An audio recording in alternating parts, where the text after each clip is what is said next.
नमस्कार मित्रांनो, नशीबवान या मालिकेच्या 31 डिसेंबरच्या भागात आपण पाहणार आहोत. गिरिजा आणि मोनू जंगलामध्ये गेलेले असतात. त्यावेळी त्यांच्या मागे लागलेले गुंड आता त्यांना शोधून काढतात.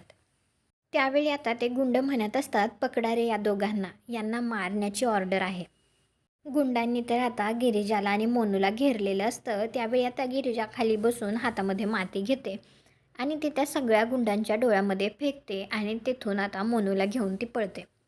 त्यावेळी आता रुद्रप्रतापसुद्धा त्या दोघांना शोधत असतो. तो देवी आईकडे प्रार्थना करतो, ते दोघे जिथे कुठे असतील ना तिथे त्यांचं रक्षण कर. त्यावेळी आता घाबरून पळत येऊन गिरिजा मोनूला घेऊन एका ठिकाणी लपते. त्या ठिकाणी झाडाखाली एक छोटंसं देवीचं मंदिर असतं. तर आता त्या ठिकाणी एका बाईचा आवाज येतो. ती म्हणत असते, असं घाबरून चालणार नाही. शत्रूला माघारी लावून सांग सगळ्या जगाला, तूच आहेस खरी नशीबवान.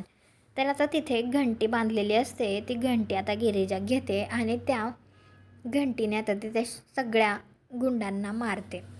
तुम्हाला हा भाग कसा वाटला ते कॉमेंट करून नक्की सांगा. व्हिडिओला लाईक करा. आपल्या मराठी मालिका चॅनलला सबस्क्राईब करा. भेटू पुढील भागात.